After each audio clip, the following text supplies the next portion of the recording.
As Earth becomes the last flicker of twilight, a lonely dreadnought stands against an overwhelming alien armada bent on exterminating humanity. As enemy fleets meet, each heartbeat pounds with frantic hope. In despair, a flang of defiance. Hope spring up. Now destiny hangs by a thread.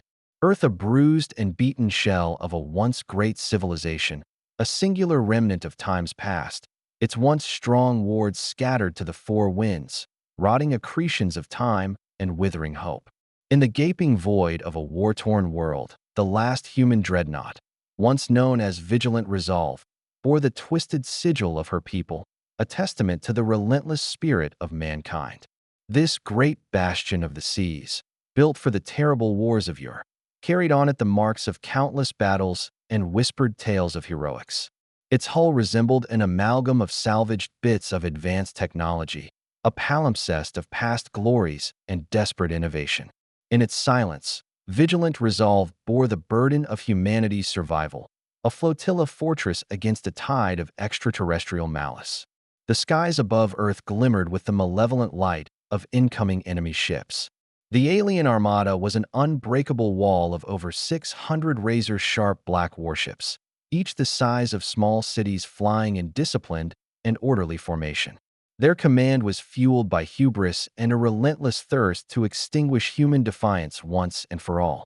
From their vantage point, Vigilant Resolve was little more than an anachronism, a piece of rust waiting to break under the weight of the superior firepower. It was a mere formality in their conquest for the dreadnoughts, a final hurdle that would soon be forgotten and dissolved into nothing. But beneath this ancient vessel's cold metal, hope thudded like a heartbeat. Inside its fortified corridors, a varied and battle-hardened crew flailed away with fevered determination. Captain Elena Rivas, her steely glare belying the struggles she had faced, led the crew with unyielding determination. She was a survivor of wars that had long since become legends, and ever command she gave carried the weight of the belief that humanity's story was not yet finished. And at her side, the tactician Lieutenant Malik Sorensen, mind sharpened by generations of training and the visceral stress of real-world experience, poured over both ancient schematics and new intelligence, grinding away at everything that seemed to promise an edge in this war with a craft whose systems had long since entered national relevance.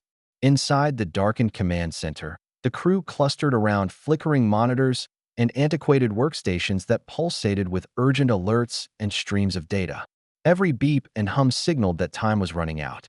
Crammed into tight metal confines, engineers and weapons specialists operated in unison, intermingling the remnants of ancient battle protocols with sophisticated alterations rescued from a relic of the past. They took systems that were now functionally obsolete and breathed new life into every bolt and circuit. Their ingenuity was both born of necessity and a desperate faith in the idea that the human spirit can prevail even when the odds appear impossible. A half-galaxy away, at the core of the alien armada, the mood was one of scornful certainty. Over holographic war maps, the alien warlords had gathered, voices dripping contempt and amusement. Commander Zorith sneered as he dismissed the dreadnought, his eyes alight with cold, calculating light. That ancient hulk is a relic, a dying ember that will perish within minutes, he told the captains assembled before him. His words rang with confidence, and why not? The aliens had met little resistance in their recent campaigns. They were convinced that Earth, whose power had waned and whose defenses had disintegrated, was ready to be conquered. The bulk of their fleet had never fought an enemy bold enough to look them in the eye and challenge their authority, and their egos corroded every order.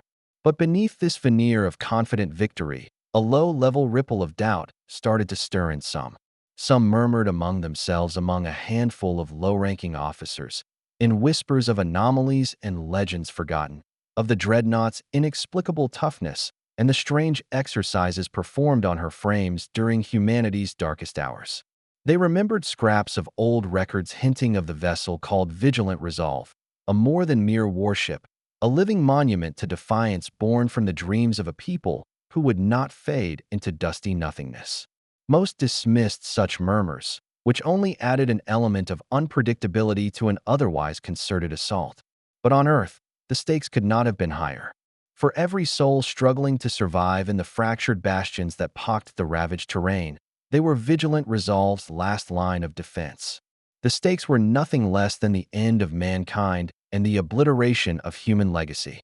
The Dreadnought, grimy but still glorious, was a last stand for a species that would not go gentle into rumor.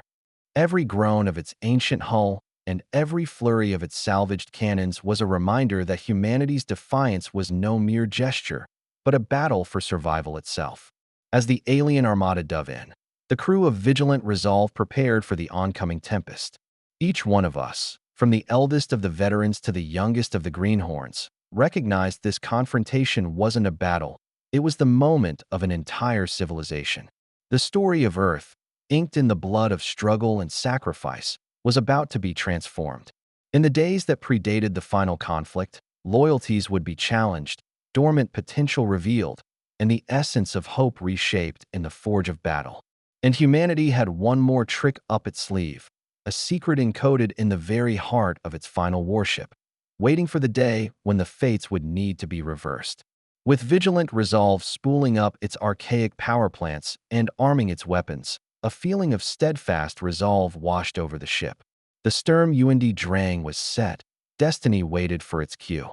But now, against this strange new and second life, the stakes were incomparably higher, the thoughts even hazier, and the one eternal life supporting it all somehow pulsed with more zeal than ever before. With the alien armada tightening around Vigilant Resolve, the Dreadnought was effectively surrounded.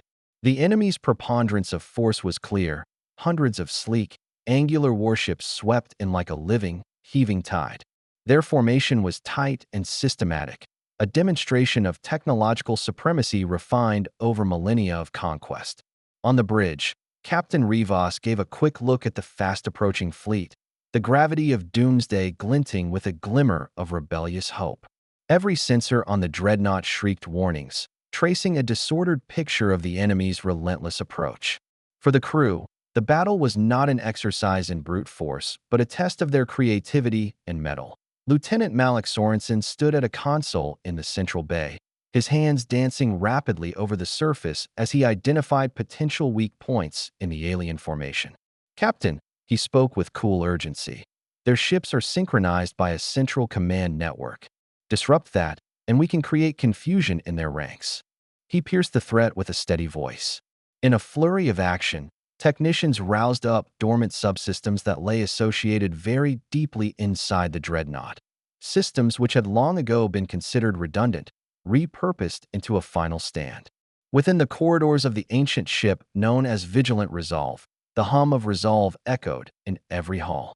Engineers repurposed plasma conduits and legacy radar arrays to fashion a web of interference signals aimed at scrambling the enemy's communications. Meanwhile, the weapons specialists rewired the aging ion cannons of the ship to work in tandem with improvised targeting algorithms pulled from ancient libraries of abandoned archives. That combination of old technology and new produced a hybrid combat system that, though unpredictable, had the potential for bursts of deadly precision. The first bolts of alien energy streaked through the void of space outside, a brilliant harvest of light and radiation that smoldered in their wake. Each impact was a reminder, jarring as the blast itself, a reminder of the enemy's superior firepower, that the Dreadnought's shields shuddered under the assault. But deep in the belly of the ship, the crew's resolve only grew harder. The little inched and bleeped of Captain Rivas as she barked orders in a measured tone with the force of 1,000 engineers, their collective mojo channeled into turning every disadvantage into an advantage. "This is no withdrawal. This is a counteroffensive. Concentrate your fire where our systems are strongest and their formation is weakest," she claimed, her voice ringing through the hallways. If their enemy's fighting men had numbers as great as the dark reaches of space, all crew members understood that traditional tactics would not work. Instead, they turned to a series of brazen measures that were not within the norm. A squadron of fighter drones, cobbled from spare parts and powered by raw survival instinct, had been deployed to intercept the enemy's advanced scouts. Their erratic flight patterns and unpredictable attack vectors threw the enemy's reconnaissance into chaos, and made the alien warlords reconsider the ease of their strategy. The drones each sacrificed themselves in a ballet of pyrotechnics, distracting fire away from the Dreadnought's vital systems. At the same time, secret caches of experimental ordnance, high-risk, high-reward weaponry that had been stashed almost since humanity's fortunes were even more bleak than they were now, reveal themselves within Vigilant Resolve's hidden compartments. Owing to an exact synchronization, these armaments were unleashed in strike fashion towards the foremost ships in the extraterrestrial core. Explosions rippled across the space, scattering chips of enemy ships and leaving the attackers momentarily disordered. With every punch they threw and every lunge they made, the human crew's tactical prowess became increasingly clear. They were not just waging a war of attrition. They were conducting an elaborate concerto of risky gambits and interrelated surprises. Amidst this chaos, a strange stillness settled over the bridge of Vigilant Resolve. Under the constant assault of another front and the shrill blaring of this new set of alarms, the Dreadnought became the crucible of a desperate genius through the intersection of crewmen's skills. The ancient warship, once seen as an anachronism, had become a powerful engine of resistance. Its creaking hull and cobbled-together systems masked the explosive potential that resided within, each rudimentary apparatus a testament to the irrepressible spirit of its builders. It was in the thick of this battle that the crew's audacious tactics started to pay off, only to yield to unexpected consequences, too. Small groups in the alien armada that had once stalked forward in hard, predatory formations now hesitated and hesitated. The human countermeasures were starting to create ripple effects, a glimmer of hope in an impossible battle. It was a moment where, with the shadow of annihilation closing in at all sides, the last bastion of humanity dared to defy the dark prophecy of the universe. But as the two aliens exchanged blows, the tide of battle began to shift in ways never before imagined. Commander Zoratha's complacent certainty fell into nervousness. Across the glimmering expanse of the void, his fleet, once an immovable phalanx of killing efficiency, stood encircled by tactics that violated each of their expectations. In the command center on his flagship, Zoratha's astute gaze watched over holographic displays that rendered the unfolding chaos. Such formations long practiced and honed were now ragged, shaken by a series of blasting counterattacks that appeared out of thin air. Every single targeted strike during the Vigilant Resolve sent shockwaves through the alien ranks. That ancient human dreadnought, thought lost to us or at least marooned as a fossil, had shown an arsenal of cunning surprises. Each improvised maneuver, each repurposed system, was a dent in the invaders' pride. The enemy formation cracked in more places as the human crew wove in by algorithms of weakest targets, weeding out the few alien vessels here and there, based on the strict structures of command passing orders through ships that left them stranded. The wails of alien alarms reverberated in the distant command chambers, joining a rising chorus of disbelief and panic among the invaders. Amid the fray, Lieutenant Malik Sorensen and his tactical team readjusted their efforts on the fly, capitalizing on the chaos that was unfolding.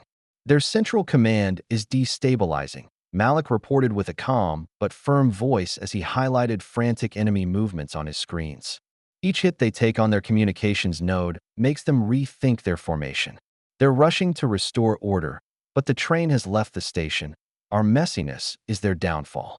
The crew's makeshift countermeasures were not simply reactive. They were an audacious bet that tapped into all the human ingenuity the situation could muster.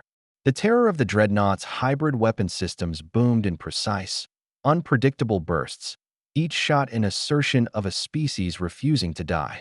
And back in the fleet, divisions that had once marched in lockstep started to shatter. Rickety lower-ranking officers, whose coats had quickly been discarded years ago, saw a predetermined relic frowned on, breaking the flow and holding the line, and they lost their nerve. Whispers of a secret weapon, of an ancient power risen once more to test their rule, rippled through the enemy ranks. The murmurs amplified, blending into a tangible fear that permeated the hearts of the most resolute of aliens. Commander Zorath, the architect of the assault now in tatters, yelled orders to focus forces on the Dreadnought.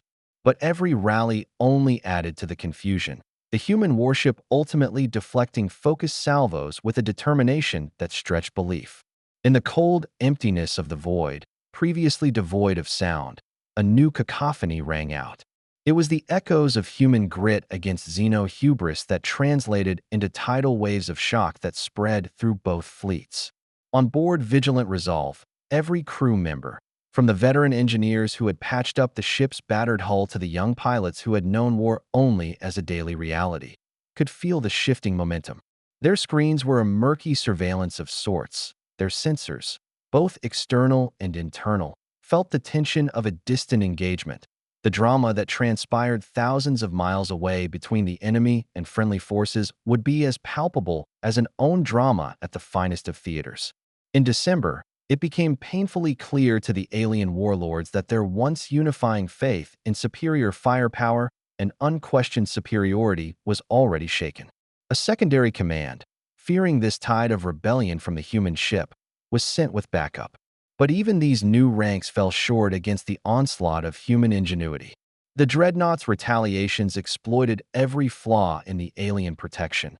Pinpoint strikes that blinded control relays, EMP detonations that rendered whole clusters of enemy circuits impotent, and guerrilla actions that made the alien vessels fight as if they were contending with an enemy that anticipated their every move.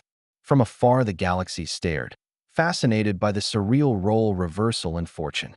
What had begun as a quick and uncomplicated defeat, the battle now found itself as a fight of desperation amid brilliant wrestling over brainpower and determination. But in their rush to crush what they saw as a mere relic, the aliens found themselves mired in a war of attrition where invention was the most dangerous weapon of all. As the Armada's resolve started to fray, a sense of imminent uncertainty seized every echelon of the invaders. They had failed to appreciate the human spirit, a heartbeat that, despite the onslaught of destruction, could kindle a flame of resistance that refused to flicker out. The turning point came in a blaze of rage and defiance. As the alien armada staggered from the impossible, unending attacks, Captain Rivas knew that he must now unleash Vigilant Resolve's last gambit. Amid the heart of the chaos, the ancient ship's long dormant and long secret core systems roared to life. They initiated their most powerful countermeasure, the Omega Pulse, an experimental weapon that was supposed to channel long-lost human ingenuity energy. The Omega Pulse was not a typical weapon. It was the result of years of frantic study, a marriage of primeval technologies and cutting-edge advances. Far inside the Dreadnought's armored belly, engineers labored in a frenzy to direct an enormous store of energy accumulated over time into one final, devastating release. Tension hung thick in the air like a dense fog, enveloping every man and woman floor to ceiling on board Vigilant Resolve as the countdown ticked into its final seconds. With a prelude of raw power, the ship shuddered, systems on board humming with revenge. Then, it released the Omega Pulse in one breathtaking moment. A blast of light erupted from the center, expanding outward in a brilliant shockwave that seared the dimensions of reality. The first snap hit right in the guts of the alien command structure with surgical precision. Commander Zoratha's flagship, the linchpin of the Armada's coordinated assault, was caught at the epicenter of the explosion. In seconds, its control systems were besieged, critical data links endured a severing, and power grids went down in its wake. The Omega Pulse was catastrophic in its effect. Alien vessels once drifting together under the constant drain of a single command began to splinter into disorganized chaos. The human counterstrike's accuracy made the invaders' complex formations moot. As the shockwave rippled through the vacuum, it cheated massive damage on ships in unprepared sectors of the alien fleet. Panic turned through the enemy ranks like a plague. A rising chorus of terror supplanted the confident boast that conquest was before them. Amidst the din of this chaos, subordinate commanders groped to preserve their disintegrating line, but the howls of disintegration crushed every attempt. On the bridge of Vigilant Resolve, things were electric. Lieutenant Sorensen watched as the battle displays rapidly updated with conflicting information, relieved for the moment, but with vengeance in his heart. The blow to the top ranks of the enemy proved to send both the coordination of the aliens into a tailspin, not to mention awakening a spark of rebellion in those who had dared to hope there was more than just hiding from the enemy. The aftershocks of the Omega Pulse rippled long after the immediate destruction. It was a taking back of power, a resounding statement that humanity will not yield in the face of extermination. All the officers on the bridge knew the gravity of the moment. What once fell in the hands of an elemental mind became the Dreadnought, a relic of the past, of ancient battles, and forgotten temples had turned into the foreshadow of galactic retribution. Its battered hull and ancient circuits masked the ferocity of the counterattack, that resourcefulness and courage could rewrite destiny. With more enemy ships beginning to fail and withdraw, the human crew realized that the tide of battle had irreversibly shifted toward them.